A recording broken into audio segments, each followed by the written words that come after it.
Hey, do you like modern medicine, good hygiene, and a sterile surgical room? Well, too bad, because today we're talking about bloodletting, the medieval cure-all for everything from gout to the Black Plague. Our story begins in ancient Egypt. Back then, people believed a healthy body was all about balancing four main fluids: blood, phlegm, yellow bile, and black bile. If these were out of whack, you're pretty much screwed. So if you felt a bit under the weather, the best medical advice was to slice open your veins and let that sweet, sweet lifeblood flow out. Because why not? This practice stuck around until the mid-1800s, and who better to perform this delicate procedure than your friendly neighborhood barber? I mean, who wouldn't trust the guy who trimmed your beard to also trim your veins? So what exactly is bloodletting? It's a super complex medical procedure where you slice open a vein and let the patient bleed a lot with a device called phlegm or lancet. But wait, there's more. If bleeding someone dry seemed a bit too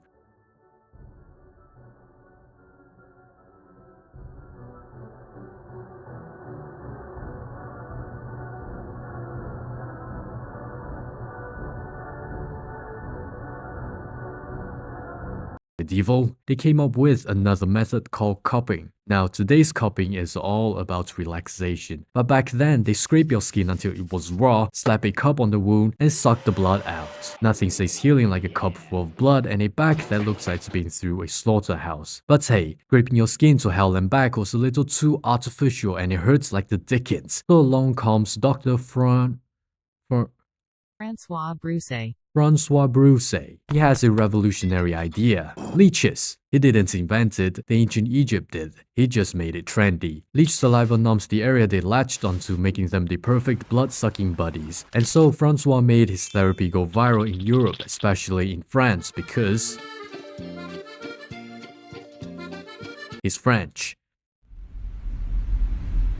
He had a special technique where he applied leeches over inflamed organs and combined this with aggressive bloodletting. Not sure how aggressive it was, but considering we don't see his patients around today, it must have been super aggressive. Talking about aggressive bloodletting, let's meet Dr. Benjamin Rush. This guy took the bloodletting to a whole new level. He was arrogant, condescending, and super devoted to exterminating illnesses. Unfortunately, he had a very simplistic view of disease. He thought illnesses were caused by irregular muscle convulsion within the walls of blood vessels, which could affect blood flow.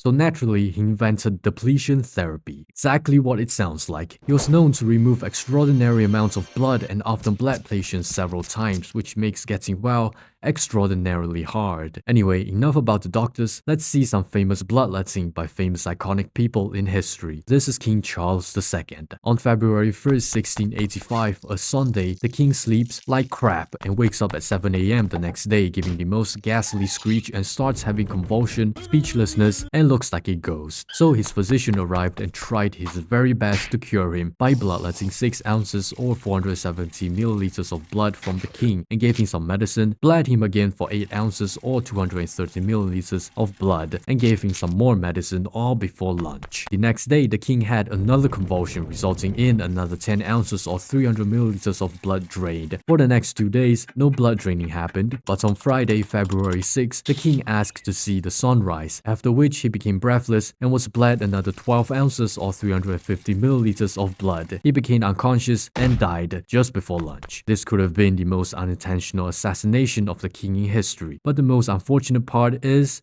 my man couldn't have lunch. Another unfortunate soul is George Washington. After horseback riding through snowy, hilly, and rainy weather, he arrived home and would rather be punctual than late to dinner and stayed in his cold, damp attire, which resulted in a sore throat and a fever a few days later. So Washington's friend, Dr. James Carrick, was called to action. But before he arrived, Washington, in all his wisdom, requested this guy, George Rowland, not a doctor mind you, to drain a half pint or 280 milliliters of his blood. After the arrival of Dr. Carrick the next day, he decides, hey, why stop at a half pint? And so Washington was bled 3 more times, bringing the total amount to 32 ounces or 50 milliliters shy of a liter of blood drained from a sick man. 2 other doctors were called to the rescue, but they did not arrive fast enough, and so Washington is sent to the history books. That's how George Washington's life was literally drained away by the best medical practice of his time. After a while in 1872, a bunch of doctors were sitting around like,